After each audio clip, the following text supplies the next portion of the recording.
After my husband passed away, I bought a brand new car to start fresh. The very next day, my son showed up and took my keys. "You don't need this," he told me, with a coldness I'd never seen before. "I'm heading out of town tomorrow with my wife's family, and I can drop you off at an assisted living facility on the way." I was paralyzed. My own son, the person I had brought into this world, had just told me I no longer had the right to live my own life. Then, as he drove off down the street in my new car, I sent him a text message. Just 3 words: "Check the glove box." What he saw in there made him stop immediately, slam on the brakes, and realize he had just made the biggest mistake of his life. But for you to understand why I did what I did, I need to tell you the whole story from the beginning. My name is Eleanor, but everyone calls me Ellie. I'm 65 years old. Until 3 months ago, I was married to the love of my life. 40 years together. 40 years of laughter, struggles, and building a family. My husband was a good man, a dedicated worker, the kind they just don't make anymore. When he died, I felt like the world stopped turning. Our house became a mausoleum of memories. Every corner reminded me of him. His coffee mug on the counter, his favorite easy chair, the scent of his cologne in the bathroom. I was left there, in the middle of that deafening silence, wondering what I was supposed to do with the rest of my life. The first few days were the worst. I didn't want to get out of bed. I didn't want to eat. I didn't want to see anyone. But one morning, as I looked at a photo of us smiling on a beach, full of life, I heard his voice in my head, almost as if he were standing right behind me. "Ellie," he always used to say, "as long as there's air in your lungs, there's a reason to keep moving forward. Don't just sit still waiting for life to pass you by. Go out there and live it." And he was right. He always was. So, I made a decision. I was going to start over. I wasn't going to stay locked up in that house living among ghosts and memories. I was going to honor his legacy by truly living. And for that, I needed mobility. I needed freedom. I needed a car. Throughout our married life, we always drove the same old gray sedan, a vehicle my husband kept running through sheer ingenuity and patience. But that car died with him. It broke down a week after the funeral, and the mechanic told me fixing it would cost more than replacing it. So, with the life insurance money and the savings we had set aside together, I decided to buy a new car. Nothing luxurious, nothing flashy, just something reliable, something that was mine, something that represented this new chapter. I went to the dealership on a Tuesday morning. The salesman, a friendly young man named Devin Williams, showed me several models, and then I saw it. A sleek, silver sedan gleaming under the showroom lights. It was perfect. Compact, easy to drive, and packed with all the safety features I needed. I got in and felt something I hadn't felt in months. Hope. Devin patiently explained everything. The braking system, the airbags, the warranty. And when he told me the price, $8,500, $8,500, I knew I could handle it. The money was right there. It was mine. I'd earned it through years of hard work and sacrifice, every penny my husband and I had saved for a future he wouldn't see, but one I absolutely would. I signed the paperwork that very day. The car was registered only in my name, Eleanor Vance, sole owner. Driving away from the dealership in my new car, with that fresh upholstery smell and the smooth, gentle hum of the engine, I cried. I cried from both joy and sadness. Joy because I was taking a step forward, and sadness because my husband wasn't there to see it. But driving back home, with the afternoon sun streaming through the windshield, I knew he would be proud of me. I knew this was exactly what he would have wanted me to do. I got home and parked the car right in front of the driveway. I sat there for a moment, just looking at it. It was beautiful. It was mine. It was my fresh start. I took the keys inside and left them on the kitchen counter. Then I called my son Marcus to share the news. I wanted him to know his mother was okay, that I was being strong, and that I was honoring his father's memory in the best way possible. Marcus didn't pick up, so I left him a voicemail. "Honey, I bought a new car. I'm so excited. Come over when you can so you can see it. I love you." I hung up, feeling happy, expecting him to be thrilled for me, expecting him to understand how important this was. I had no idea that the next day my life would change forever. I didn't know my own son was about to betray me in the worst way imaginable. I woke up early the next morning. The sun was barely rising, and I was already in the kitchen brewing coffee. I had plans for the day. I wanted to hit the supermarket, then maybe stop by my friend Serena Jenkins' house to show her the car, and perhaps if I felt up to it, drive to the cemetery to visit my husband and tell him all about it. Yes, I know it sounds silly to talk to someone who isn't there, but it made me feel close to him. It made me feel less alone. I was finishing my second cup of coffee when I heard a car pull up outside. I looked out the window and saw Marcus's vehicle. My heart leaped with joy. He'd come. He'd gotten my message and rushed over to see me, to see my new car, to share this moment with me. I smiled and hurried to the door. But when I opened it, that smile froze on my face. Marcus wasn't alone. Standing next to him was his wife, Tiffany Price, and neither of them was smiling. There was something in their expressions, in the way they looked at me, that made me feel uneasy, as if I were a problem they needed to solve. "Hi, sweetie," I said, trying to sound cheerful. "Tiffany, what a surprise to see you both so early. Come in, I just made coffee." Marcus didn't even acknowledge my greeting. He walked straight into the house, heading with determined steps toward the kitchen. Tiffany followed, giving me a glance I couldn't quite decipher. I closed the door and followed them, feeling the joy I had felt moments before turn into a strange knot in my stomach. Something was off. In the kitchen, Marcus stopped in front of the counter, looking at my new car keys. He picked them up, weighing them in his hands as if evaluating their mass. "Mom," he finally said, without meeting my eyes, "we need to talk." I crossed my arms, trying to ignore the alarm bells ringing in my head. "Sure, honey, what is it?" He exchanged a look with Tiffany. She nodded, giving him permission to continue. And then Marcus spoke. "Mom, I heard you bought a car. A new one." "I did," I replied, my voice sounding more excited than it should have. "That's why I called yesterday. I wanted you to come see it. It's beautiful, Marcus, and it makes me feel so free, so—" "You don't need it," he interrupted. His words dropped like stones into the middle of the kitchen. I stood silent, not understanding. "What?" I whispered. Marcus finally looked me in the eye. "You don't need a car, Mom. Not at your age. You don't drive as well as you used to. It's dangerous.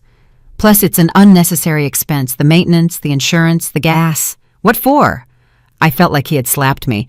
"Marcus, I drive perfectly fine. My license is current. I passed all the tests. And besides, it's my money, my decision." He shook his head as if speaking to a stubborn child. "Mom, that's not the point. The point is being practical. Look, Tiffany and I have been talking.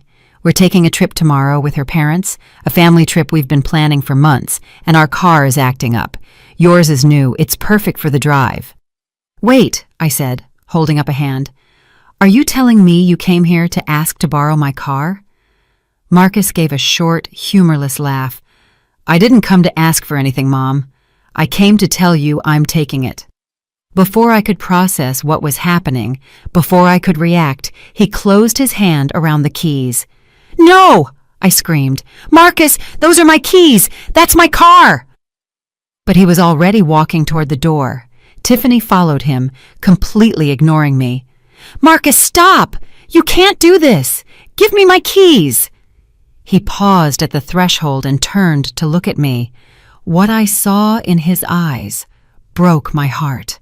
There was no love there, no respect, only impatience and something that looked like contempt. "Mom, enough with the drama," he said in a voice so cold it didn't sound like my son's. "You don't need this car. You don't need any of this. You're living alone in this huge house, clinging to memories. It's not healthy." "What are you saying?" I whispered, my voice barely escaping my throat. "Tiffany and I have been talking," Marcus continued, "and we think it would be better for you to consider moving to a more appropriate place, an assisted living facility. There are some really good ones in the city. You'd be looked after, you'd have company, You wouldn't have to worry about anything. And when we get back from the trip, we can go look at a few. In fact, I can drop you off at one on the way." The world stopped. My son's words echoed in my ears, but I couldn't believe them. An assisted living facility. He was telling me to leave my home, my memories, my life, to become a burden others had to care for. "Marcus," I said, my voice trembling, "I don't need a facility. I'm perfectly fine here. This is my house." He sighed as if my resistance was just another inconvenience. "Mom, don't make this harder than it has to be. We're taking the car. We'll be gone for a week. When we get back, we'll talk calmly about your situation." And with that, he walked out of the house. Tiffany followed without saying a single word. I ran after them. "Marcus, no, please! That car is mine! I bought it with my own money! You can't just take it!" But he was already opening the door to my new car, my silver car, my symbol of freedom. "Marcus, I'm begging you!" I shouted, tears starting to stream down my cheeks. "Don't do this to me! I'm your mother!" He paused for 1 second. For 1 second, I thought he was going to come to his senses, that he would remember who I was, that he would remember everything I had done for him. But then he got in the car, started the engine, and drove away. He just left, with Tiffany in the passenger seat, with my keys, with my car, with my dignity. I stood in the middle of the driveway watching the silver car disappear down the street. The tears were falling freely now. My body was shaking. I couldn't believe what had just happened. My own son had robbed me, humiliated me, and told me I was useless. I stumbled back into the house, closed the door, and sank onto the sofa. And there, in the silent living room full of memories of a life that no longer existed, I cried. I cried for the car. I cried for the betrayal. But most of all, I cried for the son I had just lost. I don't know how long I sat on that sofa crying. Maybe it was minutes, maybe hours. Time ceased to have meaning. All I felt was a deep ache in my chest, as if something inside me had shattered, and perhaps it had. The image I had of my son, the trust, the unconditional love a mother always holds for her children, no matter what. But then, in the middle of that emotional darkness, something shifted. I stopped crying. I wiped the tears with the back of my hand and felt something different growing in my chest. It wasn't sadness. It wasn't despair. It was fury, a cold, calculating rage that began to replace the pain. Because as I sat there, I remembered something important, something Marcus didn't know, something that was about to change everything. I wasn't a foolish old woman. I had lived 65 years. I had raised a son practically alone while my husband worked 16-hour shifts. I had managed a home, a budget, an entire life. And over all those years, I learned a fundamental lesson. You always have to be prepared for the worst. You always need a backup plan. When I bought that car, I didn't just sign the papers and happily drive home. No, I had been careful. I had been smart. Because even though I wanted to believe my son was a good man, even though I wanted to think he would never hurt me, I had seen signs. Small signals that I had ignored because it was easier not to see them. The way Tiffany looked at my house, assessing its value. The way Marcus asked about his father's life insurance, about my savings, about my plans. Casual comments that, in retrospect, didn't seem so casual anymore. So after buying the car, I did something else. Something that at the time seemed like an overreaction, almost paranoia, but which I now thanked God for. I visited Walter Pierce. Walter had been a friend of my husband's for 30 years. He was a good attorney. When I told him I had bought a new car and had certain concerns about my son, he didn't judge me. He didn't tell me I was being paranoid. He simply listened. "Ellie," he told me that day in his office, sitting behind his dark wood desk. "If you have doubts, it's better to be prepared. Prevention is not mistrust, it's intelligence." And then he helped me. He helped me prepare documents, legal documents that protected my interests, documents that made it clear who owned that car, documents that established clear consequences for anyone who tried to take what was mine. Walter prepared a notarized letter with his official seal and signature, carrying full legal weight. The letter explained everything: The car was registered solely in my name. Anyone who took it without my explicit, written permission would be committing a felony, grand theft auto, and that I, as the owner, had every right to file criminal charges. Furthermore, Walter attached certified copies of the car's title, the vehicle registration, and my current driver's license. All of it was proof that I was fully capable and legally entitled to own and operate that vehicle. But that wasn't all. Walter also prepared another document, one that hurt me to sign, but which I knew was necessary: an amendment to my will. In the original will, which I had made years ago with my husband, Marcus was the primary heir. The house, the savings, everything was to go to him when I died.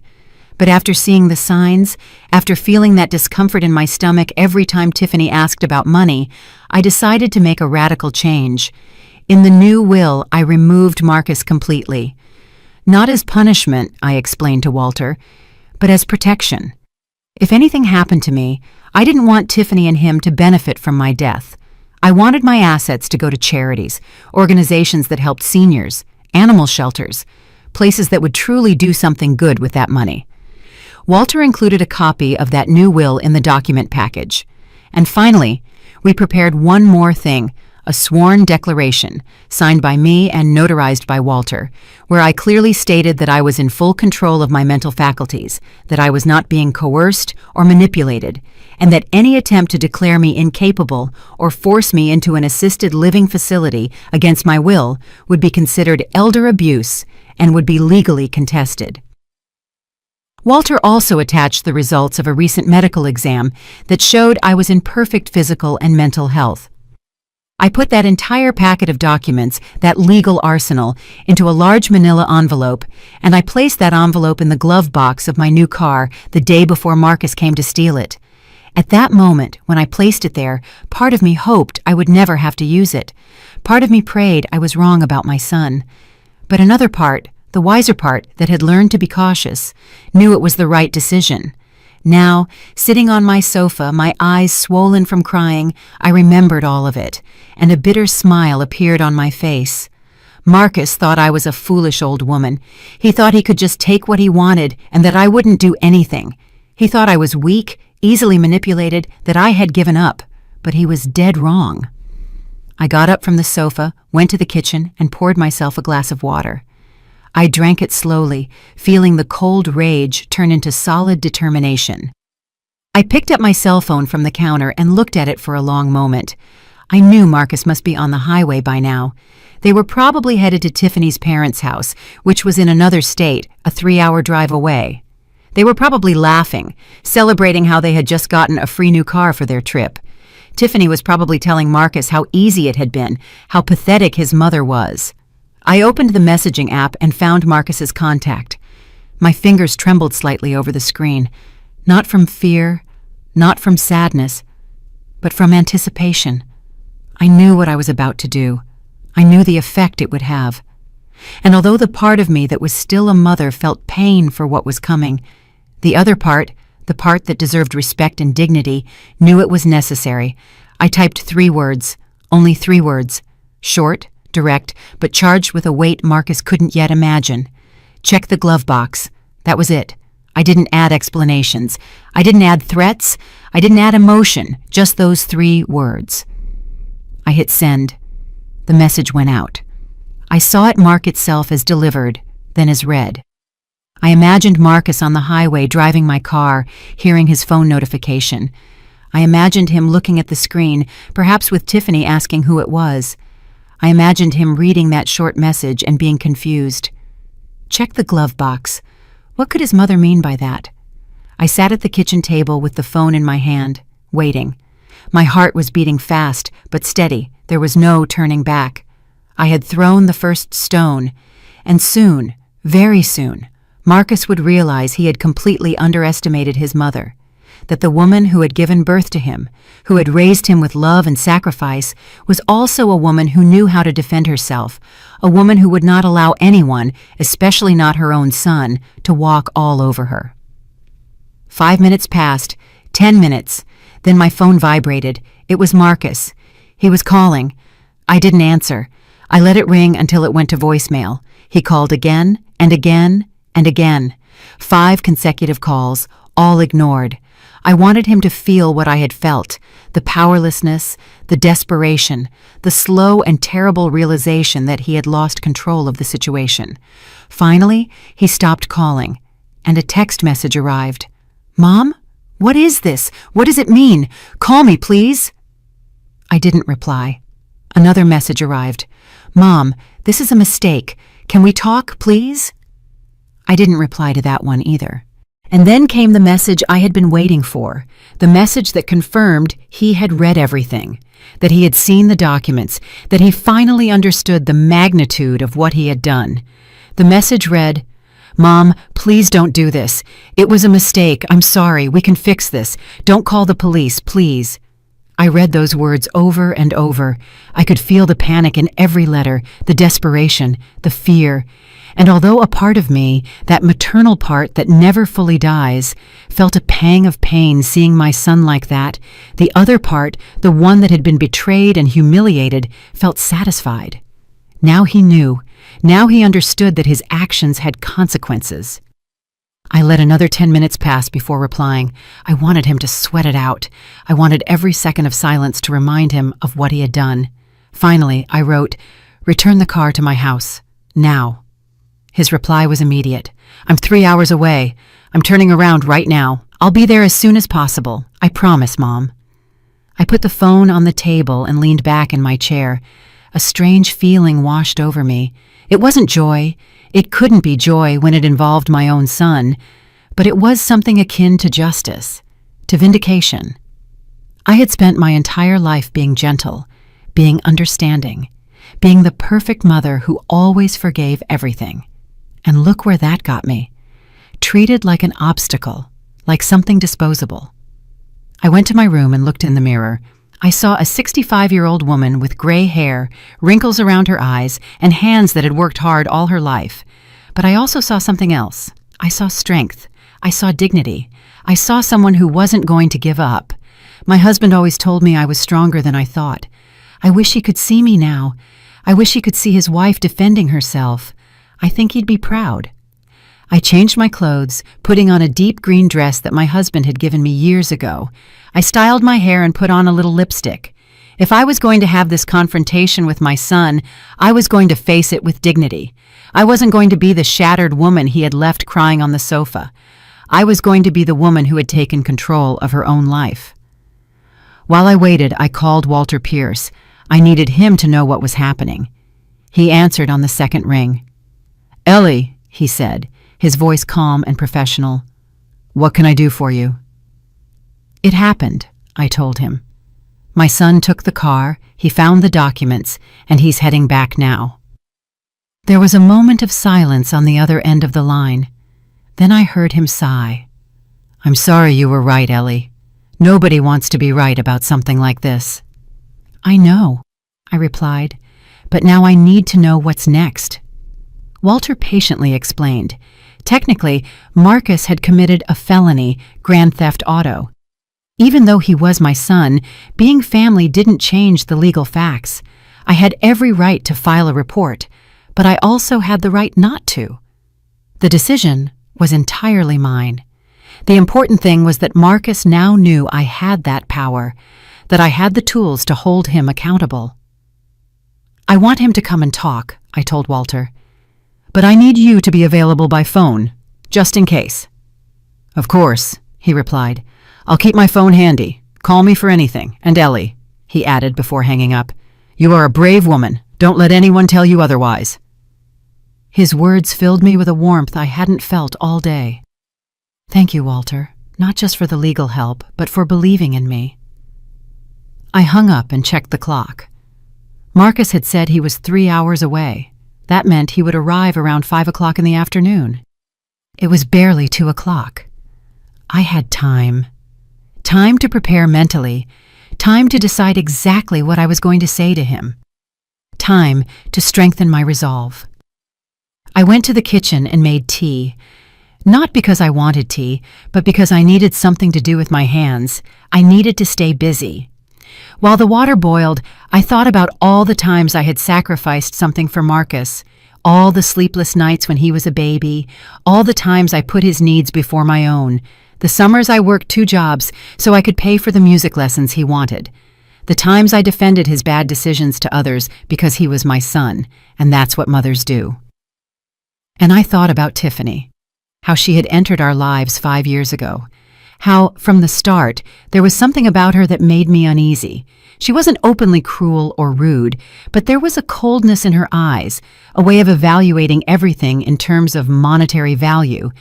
I remembered the first time she came to my house, how she walked through the rooms as if she were appraising the property, how she asked what the house was worth, how much I had in my savings, if I had life insurance. My husband had noticed it too. One night, lying in bed, he told me, "Ellie, there's something about that girl I don't like. I think she's only with Marcus for the money." I defended my son. I said he was being paranoid, that he was just protective, but he was right. My husband was always a good judge of character, and I should have listened to him. After my husband died, Tiffany changed. She became bolder, more direct with her questions about money, more insistent that I should sell the house, move to something smaller, and invest the money. And Marcus, my own son, began to echo her words, as if they were a team, as if I were the project they had to solve together. The tea grew cold in my cup without my touching it. The hours passed slowly. Every time I heard a car drive by on the street, my body tensed up, but it wasn't him. Not yet. At 4:30, my phone vibrated. It was a message from Marcus. 20 minutes away. Please, Mom, I need to talk. I didn't reply. I just stood up, smoothed my dress, and prepared myself. At 4:50, I heard the familiar engine sound. My car, my silver car, pulling into the driveway. I looked out the window. Marcus was at the wheel. He looked pale, exhausted. Tiffany wasn't with him. Interesting. Maybe he had dropped her off somewhere, or maybe she hadn't wanted to face the consequences of their actions. Marcus turned off the engine and sat inside the car for a moment. I could see his profile from the window. He had his head in his hands. Then he picked up something from the passenger seat, the manila envelope, the documents. Finally, he got out of the car and walked toward the door. Each step seemed heavy, weighted down by the gravity of what he had done. He rang the doorbell. He didn't use his keys, perhaps out of respect, or perhaps out of fear. I waited a few seconds before opening. I wanted him to feel the uncertainty. When I finally opened the door, our eyes met. His were red. He had been crying. Good, I thought. Now he knows how it feels. "Mom," he began, his voice trembling. I raised a hand to stop him. "Come inside," I said coldly. "Not out here." He nodded and walked past me, carrying the envelope in one hand and my keys in the other. We walked in silence to the living room. I pointed to the sofa. "Sit down." He obeyed like a scolded child. I sat in the armchair across from him, in the same room where I had been crying hours earlier. But now I was different. Now I was in control. Marcus placed the envelope and the keys on the coffee table between us. "I read everything," he finally said. "Mom, I didn't know you had all that prepared." I crossed my arms. "And what does that change, Marcus? The fact that you didn't know there were consequences makes what you did okay?" He shook his head quickly. No, of course not. What I did was wrong. Very wrong. I know it." "Then tell me," I said, leaning forward. "Tell me exactly what was wrong with it. I want to hear you say it." He swallowed hard. "I took your car without permission. That was theft. And I said horrible things to you, unforgivable things, about the assisted living facility. I don't know what I was thinking." "You weren't thinking," I interrupted. "Or rather, you were thinking. You were thinking your mother was a foolish old woman you could manipulate, that you could treat like garbage." Marcus started crying openly now. "No, Mom, no! I love you! You're my mother! It's just that Tiffany said that—" He stopped abruptly, realizing what he had just admitted. "Ah," I said, leaning back in my chair. So, it was Tiffany's idea. Of course. It's always Tiffany's idea, isn't it, Marcus? And what are you? A 42-year-old man who can't make his own decisions, who lets his wife control him like a puppet? Marcus lifted his head sharply. It's not like that, Mom. I make my own decisions. Then why did you do this? I asked him. Why did you come to my house, take my keys, and tell me I didn't need my own car, that I should go to an assisted living facility? Were those your words, Marcus? They came out of your mouth, not Tiffany's, yours. He wiped his tears with the back of his hand. You're right. You're completely right. I have no excuse. I can only tell you that I am sorry, that I made a terrible mistake and that it will never, ever happen again. A mistake, I repeated, not looking at him. You call this a mistake? Mistakes are accidental, Marcus. Tripping is a mistake. Forgetting a date is a mistake. But what you did was deliberate. It was planned. You came here with the intention of taking something that was mine. I turned to face him. And not just the car. You wanted to take my dignity, my independence, my right to live my own life. You wanted to lock me up in a facility as if I were an old piece of furniture you wanted to get rid of. Mom, please, he begged. Let me make it up to you. Let me fix this. I'll do anything. Anything at all. Anything? I repeated. All right. Then answer me this. Where is Tiffany right now? Marcus looked down. I left her at her parents' house. When she read the documents with me, when she saw that you could send me to jail, that you had changed your will, she got really angry. She said I was an idiot, that I had ruined everything. Ah, I said, nodding. So, she's not upset because she hurt me. She's upset because she lost the chance to inherit my money. Marcus didn't answer, but his silence said it all. I walked back to my chair and sat down. I need you to understand something, Marcus. I raised you mostly alone. Your father worked 16-hour shifts to give us a decent life. So I was the one who fed you, who changed your diapers, who woke up in the middle of the night when you had nightmares. I was the one who went to all your school performances, who helped you with your homework, who defended you when other kids bullied you. My voice cracked slightly, but I continued. I worked 2 jobs for years, so you could go to a good school, so you could have new clothes every season, so you wouldn't go without anything. And when you wanted to study music, even though your father and I thought you should study something more practical, I supported you. I sold jewelry my own mother left me to pay for your classes, because that's what mothers do. They sacrifice everything for their children. Marcus was sobbing now. I know, Mom, I know. And I've never thanked you enough. I've been a terrible son. And when your father died, I continued, when I was devastated, barely functioning, trying to figure out how to keep living without the love of my life, where were you? You came to the funeral, you stayed 2 days, and then you went back to your life. You left me alone in this empty house with my memories and my pain. That's not fair, he protested weakly. I had to work. I had responsibilities. We all have responsibilities, Marcus. But when the people you love need you, you find a way. And I wasn't expecting you to abandon your life for me. I just expected a little compassion, a little consideration, a phone call once in a while asking how I was. But no, I barely heard from you for 3 months, until yesterday, when I called to tell you about my new car. And instead of being happy for me, you came here to steal it. He covered his face with his hands. I'm a monster, a complete monster. You're not a monster, I told him. You are a man who made bad decisions, a man who let himself be influenced by the wrong person, a man who forgot where he came from. But you can change, if you truly want to. Marcus looked up. Yes, I want to. I swear I want to change. Tell me what I have to do. First, I said, you need to decide what's more important to you, your wife or your mother, because let me make something very clear. As long as you are with Tiffany, as long as she has that influence over you, I cannot trust you. I cannot have you in my life knowing that every word you say to me, every action you take, is filtered through her. You can't ask me to do that, Marcus said. She's my wife. I love her.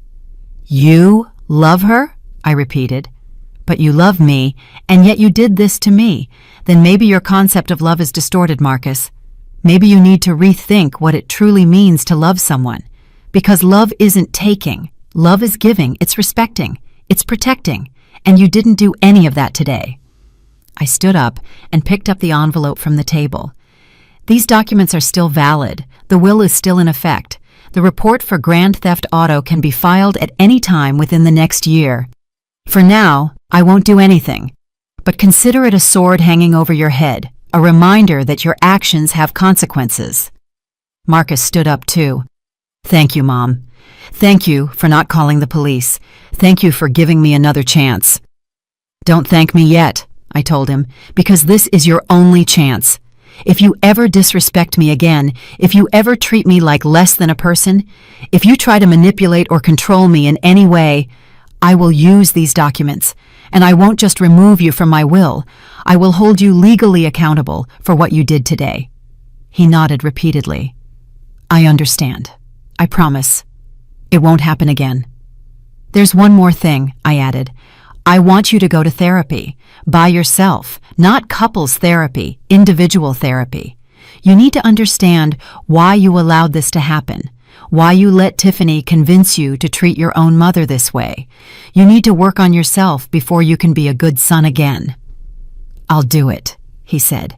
I'll look for a therapist tomorrow. Good, I replied, and until you've been to at least 6 sessions, until I can see a real change in you, our relationship will be limited. Occasional phone calls, nothing more. You are not welcome in this house, not until I can trust that you won't look at every object I own and think about its value. Marcus moved as if to hug me. I took a step back. Not yet. I need time. I need to heal from what you did to me. And you need to prove to me with actions, not words, that you have changed. He dropped his arms to his sides. I understand. I'll wait as long as you need. I picked up my keys from the table. These are mine. This car is mine. This house is mine. My life is mine. And nobody, hear me well, nobody is going to take any of that from me ever again. Marcus nodded. You're right. And I'm sorry I made you feel like you had to defend yourself from your own son. That should never have happened. I walked to the door and opened it. I think it's time for you to go. Marcus walked past me. He paused at the threshold. Mom, I really do love you. You know that, right? I looked him in the eyes. I want to believe you do. But love without respect isn't love, Marcus. It's just a pretty word people use to excuse bad behavior. Show me respect. Show me you value who I am, and maybe, with time, we can rebuild what was broken today. He walked out of the house. I watched him walk toward the street, where he had left a taxi waiting, something he must have called while driving back. Tiffany had obviously kept their car. Marcus got into the cab, and before it pulled away, he looked at me one last time through the window. There was so much pain on his face, so much remorse. Part of me wanted to run to him, hug him, tell him everything was okay, because that's what mothers do, right? They forgive. They always forgive. But I had forgiven too many things in my life. I had forgiven small slights, Tiffany's rude comments, Marcus's lack of attention after his father's death, and all that forgiveness had only made them think they could keep treating me poorly, that I would always be there, absorbing everything without complaint. But not anymore. This version of Ellie was different. This version knew how to set boundaries. I closed the door and leaned against it for a moment. My whole body was shaking, not from fear, not from sadness, but from pure adrenaline. I had just confronted my son. I had just set boundaries I never thought I would have to set. And even though it hurt, even though every maternal fiber in my body screamed at me to be softer, I knew I had done the right thing. I walked to the kitchen and poured myself a glass of water. My hands were still trembling slightly. I checked the clock. It was barely 6 o'clock in the evening. I felt like days had passed since Marcus had arrived that morning and taken my keys. But only a few hours had gone by, hours that had changed everything. I picked up my phone and called Walter. I needed to tell him how the confrontation had gone. He answered immediately. Ellie, tell me you're okay. I'm fine, I I replied. Better than I expected, actually. Marcus returned the car. We talked. I set clear boundaries, and he accepted everything. Walter sighed with relief. I'm glad to hear that. You did exactly what you needed to do. It must have been difficult. It was, I admitted. But it was also necessary. And you know what's strange? I feel stronger now, like I've finally recovered something I lost a long time ago. That's called dignity, Walter said softly. And you deserve to feel that way. We chatted for a few more minutes. He reassured me that the documents were still valid, that I had all the legal power on my side, and that if I ever needed anything at all, I just had to call him. Thank you, Walter, not just for the legal help, but for believing in me. Always, Ellie, always. After hanging up, I stood in the middle of the kitchen, unsure what to do. The house was silent, too silent. All day long, I had been so focused on the confrontation, on mentally preparing myself to face Marcus, that I hadn't thought about what would come next. And now, in that silence, reality began to set in. My son had betrayed me. That wasn't going to change. We might rebuild our relationship eventually if he truly put in the effort, but it would never be the same. That innocence, that blind trust a mother has in her child, was broken. And even though I had won the battle, even though I had successfully defended my dignity, I couldn't deny that I had also lost something. I had lost the image I had of my family, the illusion that no matter what, my son would always look out for me. I sat down at the kitchen table, and for the first time in hours, I allowed the tears to flow freely. But these tears were different. They weren't tears of humiliation or despair like the ones that morning. They were tears of grief. I was mourning the relationship I thought I had with my son, the family I thought we were, the mother I used to be, the one who always forgave everything because she believed that was love. I cried for a long time, and when I finally wiped the tears away, I felt strangely at peace, because I was also letting go of something. I was letting go of the unrealistic expectations, the need to be perfect, the belief that if I was just good enough, loving enough, sacrificing enough, my son would value me. Now I understood that wasn't my responsibility.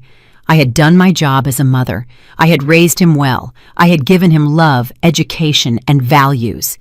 If he chose to ignore all that, if he chose to let Tiffany turn him into someone I didn't recognize, that was his decision, not my failure. I stood up and washed my face. Then I went to my bedroom and took out a box from my closet that I had been avoiding since my husband died. It was a box full of letters he had written me over the years for birthdays, anniversaries, or just because. My husband wasn't very expressive verbally, but he wrote beautifully, and in those letters, he always reminded me how strong, capable, and valuable I was. I pulled one out at random and read it. It said, "My dearest Ellie, sometimes I see you doubting yourself, and it breaks my heart because I see what you don't see. I see a woman who can handle anything, who faces every problem with grace and determination, who never gives up. You are stronger than you think, and the day you finally believe it too, the whole world is going to shake. I love you today and always." I held the letter against my chest. "I wish you were here," I whispered. "I wish you could see me now. I think I finally understand what you meant. I think I'm finally that strong woman you always saw in me." I carefully put the letter back in the box. Someday I would read them all, but for now, that one was enough. It was the reminder I needed that I was capable, that I always had been. That night, I slept better than I had in weeks. I didn't have nightmares. I didn't wake up crying like so many other nights since my husband had passed away. I slept deeply, completely, and when I woke up the next morning, I felt refreshed, renewed. The first rays of the sun were coming through my window, and for the first time in a long time, I felt hopeful about the future. I got up, showered, dressed in comfortable clothes, and walked out of the house. My silver car was still in the driveway, waiting for me. I looked at it fondly. It had gone through so much in such a short time. It had been bought with hope, stolen with cruelty, and recovered with justice. But there it was, shining under the morning sun, ready to take me wherever I wanted to go. I got in, adjusted the rearview mirror, and started the engine. The gentle purr made me smile. I opened the glove box for a moment. The manila envelope was no longer there. I had stored it in a safe place inside my house. But the glove box now held something different. A small photo of my husband and me taken on our last anniversary, both of us smiling, embracing, happy. I put it there as a reminder that I had had true love, that I had been valued, and that I deserved to continue being valued. I backed out of the driveway and drove off without a specific destination. I just wanted to drive, to feel the freedom of going wherever I wanted, whenever I wanted. I drove through the streets of my neighborhood, then took the highway that led out of the city. The landscape began to change. Houses gave way to trees, and trees to open fields, and I kept driving with the windows slightly open, feeling the wind on my face. After an hour, I reached the cemetery where my husband was buried. I hadn't planned to come here, but somehow my hands had turned the wheel in this direction without me realizing it, as if a part of me knew I needed to be here, that I needed to tell him everything that had happened. I parked the car and walked to his grave. The headstone was simple but elegant. It had his name, his dates, and a phrase I had chosen. He loved with all his heart and lived with all his soul. I knelt in front of it and ran my hand over the engraved letters. "Hello, my love," I whispered. "I'm sorry I haven't been here sooner. It's been a tough few days." And then, kneeling there in front of my husband's grave, I told him everything. I told him about the car, about Marcus, about Tiffany, about the betrayal, about the documents Walter helped me prepare, about the confrontation, about setting boundaries. I talked and talked, and even though I know it sounds ridiculous to talk to a tombstone, I swear I could feel his presence. I could feel his approval. "I did what you taught me," I told him. I finally didn't let myself be walked all over. I defended my dignity, and it hurts. It hurts so much because he's my son, but I also feel good. I feel strong. I feel like the woman you always said I was. Tears rolled down my cheeks, but this time they were quiet tears, tears of acceptance. I sat there next to the grave for almost an hour, just being present, just feeling the connection with the man who had been my partner for 40 years. And when I finally got up to leave, I felt something different. I felt as if he had given me his blessing, as if he had told me it was okay to move on, that it was okay to be strong, that it was okay to put my needs first for once in my life. I drove back home feeling lighter, but when I arrived, there was a car parked in front of my driveway. I didn't recognize it at first. It was an older red sedan, but well kept, and then I saw who was sitting on my porch steps: Tiffany. My daughter-in-law was there waiting for me, and by the expression on her face, she hadn't come to apologize. I parked my car in the driveway and stayed inside for a moment, mentally preparing myself. I hadn't expected this. I had thought that after what happened with Marcus, Tiffany would keep her distance, but clearly, I had underestimated her audacity. I took a deep breath, grabbed my purse, and got out of the car. Tiffany got up from the steps as I approached. She wore jeans and a coral-colored blouse. Her hair was perfectly styled as always, her makeup flawless.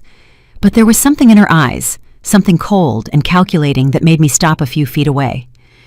"Tiffany," I said in a neutral voice, "I wasn't expecting to see you here." "We need to talk," she replied.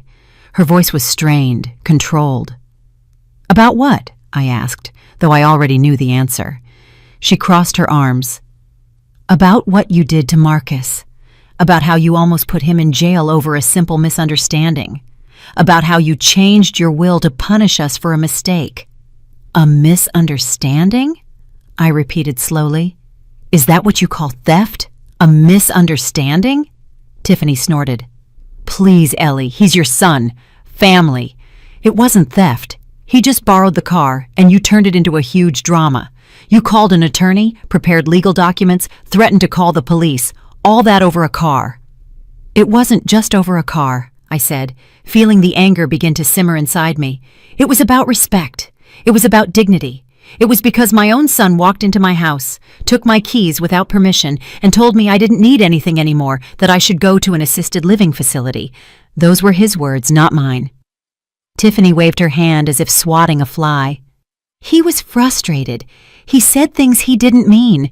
We all do that when we're stressed." "Ah," I said, taking a step toward her. "So, when you're stressed, do you also tell your mother to go rot in a nursing home? Because if so, maybe you should work on your stress management." "Don't you dare judge me," Tiffany said, pointing a finger at me. "You don't know anything about my life, about our problems. Marcus and I are going through financial difficulties. We needed that car for the trip. My parents were going to help us with money, but we had to get there, and you, selfishly, denied us." I laughed. It was a bitter, humorless laugh. "Selfishly? I was selfish for not letting you steal my car? The car I bought with my own money? The car that represents my independence? Tell me, Tiffany, in what universe is it selfish to protect what is yours?" She pursed her lips. "You're his mother. You're supposed to help him when he's in trouble, not punish him, not threaten him with jail." "I helped him for 42 years, I said, raising my voice. "I fed him, clothed him, paid for his education, and sacrificed my own needs so he would have everything.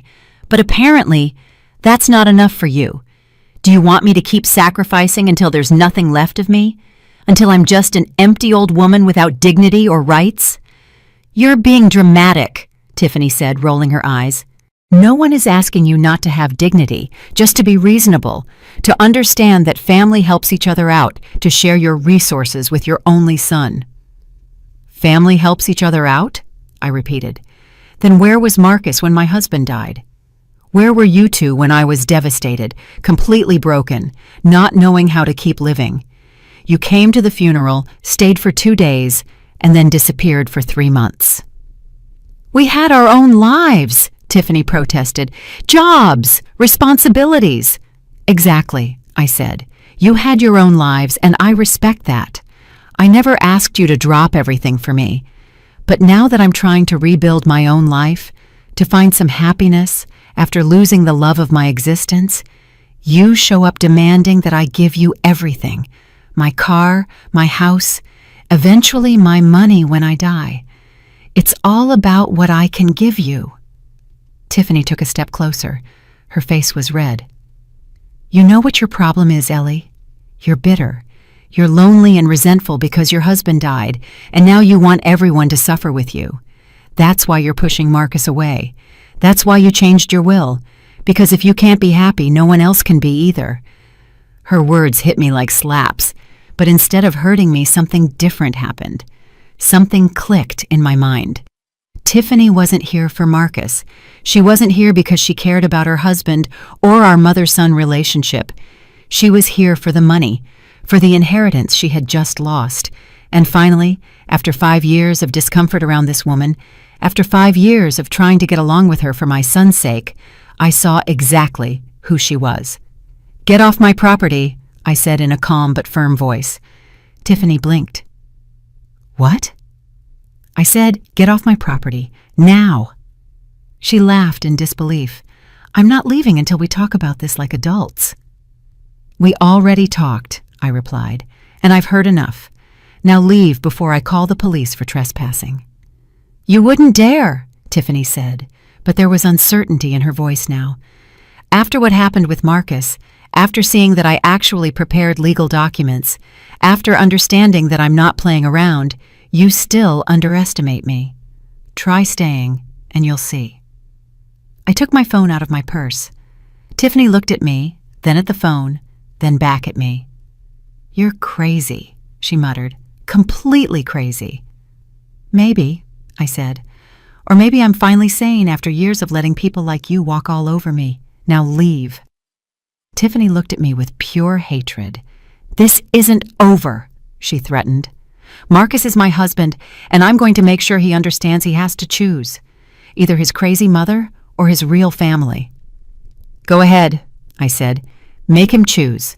Because something tells me that when Marcus truly thinks about who has been there for him his entire life and who only showed up when there was something to gain, the decision is going to be easier than you think. Tiffany spun on her heel and walked toward her car.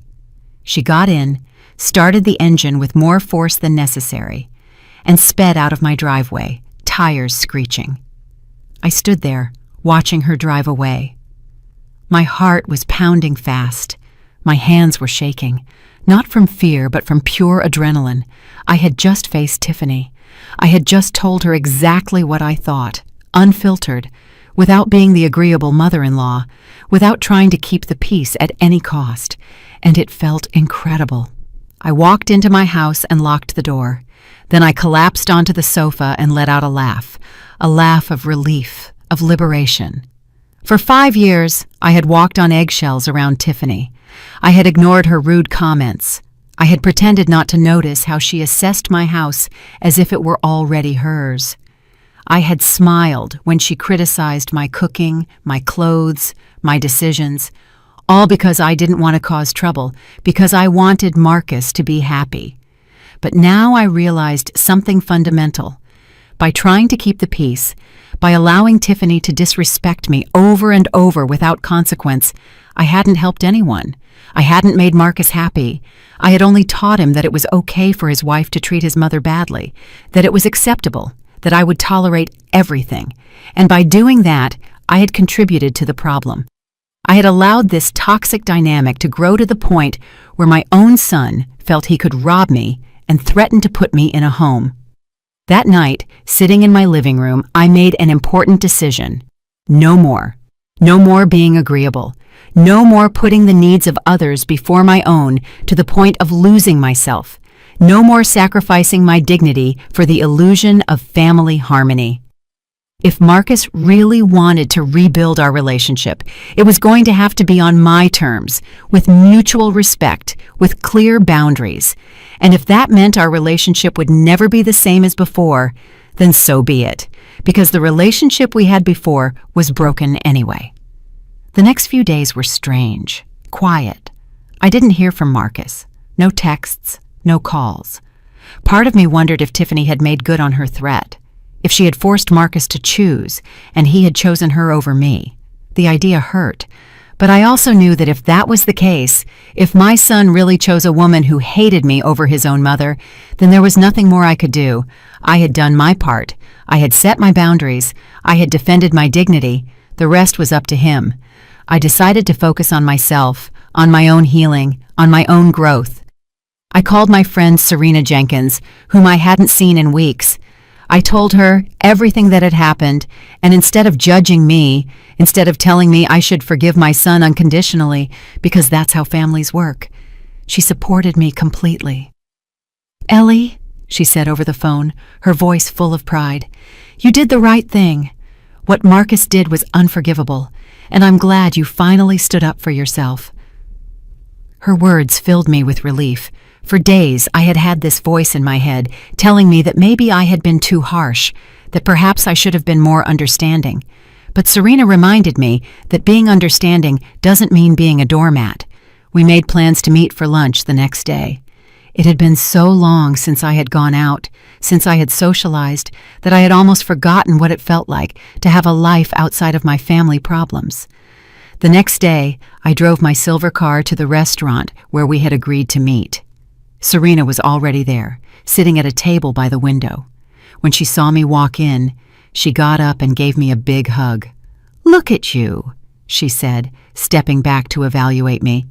"You look different, stronger." "I am," I replied, "or at least I'm trying to be." We sat down and ordered, and for the next 2 hours, we talked. We really talked, not just about Marcus and the family drama, but about everything, our lives, our dreams, what we wanted to do with the time we had left. Serena was a widow too.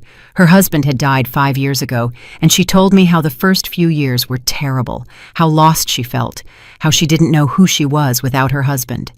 But eventually, she told me, I found a new version of myself, a version that enjoys things I never tried before, who travels alone, who takes painting classes, who doesn't need anyone's approval to be happy. Her words resonated deeply with me because that was exactly what I was trying to do. Find a new version of myself, a version that existed independently of being a wife or mother, a version that had its own interests, its own dreams, its own identity. "Serena," I said, "I need to ask you something." "Go ahead," she replied. "How do you get past the guilt? The feeling that you're betraying your husband's memory by moving on, by being happy without him?" Serena took my hand across the table. "Ellie, our husbands loved us, and because they loved us, the last thing they would have wanted is to see us frozen in time, living like ghosts in our own lives.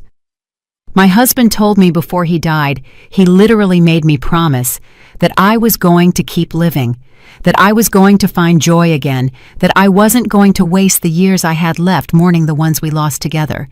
And your husband, I'm sure, would have told you the same." She was right. My husband had told me in those letters I kept in the box, in conversations we had about death, about what we wanted for each other if one of us went first. He had made me promise not to give up, to keep moving forward, and I was fulfilling that promise. "Thank you, Serena. I needed to hear that." "You're welcome," she replied, smiling. "And now, let's talk about more exciting things. What are you going to do with all this new freedom you have?" The question caught me off guard. I hadn't really thought about it. I had been so focused on surviving the drama with Marcus that I hadn't considered what would come next. What did I want to do now that I had a car? Now that I had mobility? Now that I had my life back? "I don't know," I admitted. "I've never been good at planning things just for myself." Serena smiled. "Then let's start now. What is something you always wanted to do but never did because you were too busy taking care of others?" I thought for a moment. I always wanted to see the ocean at sunrise. My husband and I talked about taking a trip to the coast someday, but there was always something: work, responsibilities, Marcus. And then he got sick, and we ran out of time. Serena slapped the table with her palm. "Perfect. Then that's what you're going to do. You're going to drive to the coast, you're going to watch the sunrise over the ocean, and you're going to do it for yourself. Not as a tribute to your husband, not because you feel obligated to, but because you want to, because you deserve to experience something beautiful." The idea both scared and excited me. It was a 5-hour drive to the nearest shoreline. I would have to drive alone, possibly stay in a hotel, and do everything myself without anyone to lean on. But I also realized something else. That was exactly what I needed. I needed to prove to myself that I could, that I was capable, that I didn't need Marcus to survive, that I didn't need anyone. "I'm going to do it," I said, feeling more sure with every word. "I'm going to the coast this weekend." Serena clapped her hands. "That's my girl, and I want pictures.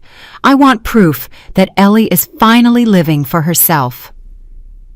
We left the restaurant feeling lighter than I had in months. Serena hugged me before we parted ways. "I'm proud of you," she whispered, "for standing up for yourself, for setting boundaries, for choosing yourself." Her words stayed with me all the way home. When I arrived, I saw I had a message on my phone. It was from Marcus, the first message I had received from him since our confrontation days ago.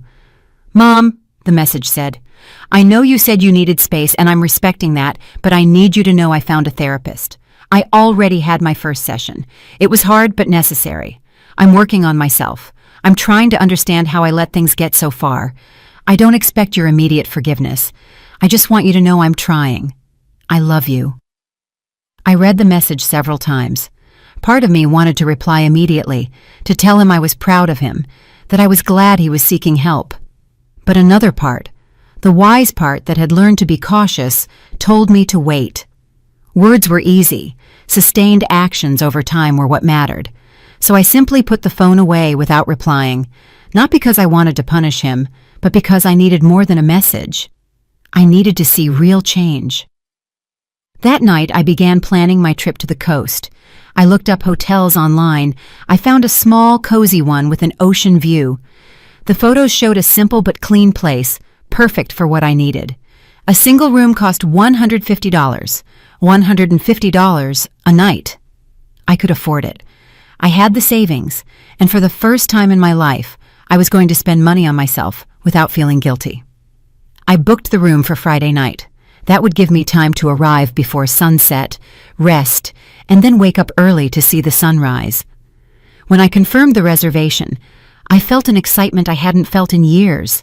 Anticipation, expectation, pure joy at the idea of doing something just for me, something no one could take away, something that was completely mine. I spent the days before the trip preparing. I checked my car, making sure everything was in order. I filled the gas tank. I packed a small suitcase with comfortable clothes, a jacket, because the mornings on the coast could be chilly, and my old camera. I wanted to capture that moment. I wanted proof that Ellie, at 65, had found the courage to live again. Friday morning, I woke up early, nervous but excited. I loaded my suitcase into the car. I checked that I had my charged phone, my license, my credit card, everything I needed. I stood in front of my house for a moment, looking at it. This house that had been my home for so many years, this house full of good and bad memories, and I realized I no longer felt trapped. It was no longer a mausoleum. It was simply a house, a place where I lived, but it wasn't what defined me. I got into my silver car, adjusted the seat, started the engine, and pulled out of my driveway. The sun was just beginning to rise on the horizon. I had a long road ahead of me, a 5-hour drive, but for the first time in a long time, that didn't scare me. It thrilled me. I drove through the streets of my city, then took the highway that would lead me to the coast. Traffic was light at that hour. The road stretched out before me like a promise. I put on music on the radio, old songs my husband and I used to listen to, and instead of crying, I smiled. I wasn't running from the memories. I was taking them with me. I was honoring them by living. During the drive, I stopped at a gas station. As I filled the tank, an older woman approached. She was traveling alone, too. We smiled at each other with that complicity only women of a certain age understand. She asked me where I was going. "To the coast," I replied, "to see the sunrise." "How beautiful," she said. "I'm traveling alone, too. It's liberating, isn't it?" "It is," I admitted. "More than I expected." We exchanged a few more words before going our separate ways, but that brief encounter left me thinking. How many women like me were out there? Widows, mothers, grandmothers, women who had spent decades taking care of others and who were finally learning to take care of themselves. Women who were reclaiming their independence, their dignity, their right to exist beyond the roles society had assigned them. I wasn't alone in this, and that realization filled me with strength. I arrived at the hotel around 3 o'clock in the afternoon.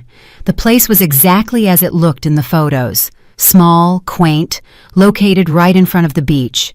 The receptionist, a young man named Andre Scott, greeted me with a warm smile. "Welcome, Ms. Vance. Your room is ready. It has a beautiful ocean view." I took the keys and went up to my room. When I opened the door, the smell of the sea hit me immediately. The windows were open, and the sea breeze drifted in freely. I left my suitcase on the floor and walked onto the balcony. The view was breathtaking. The ocean stretched out endlessly before me. Waves gently crashed on the shore. Birds circled over the water, and the sun, beginning its descent toward the horizon, painted everything in shades of orange and pink.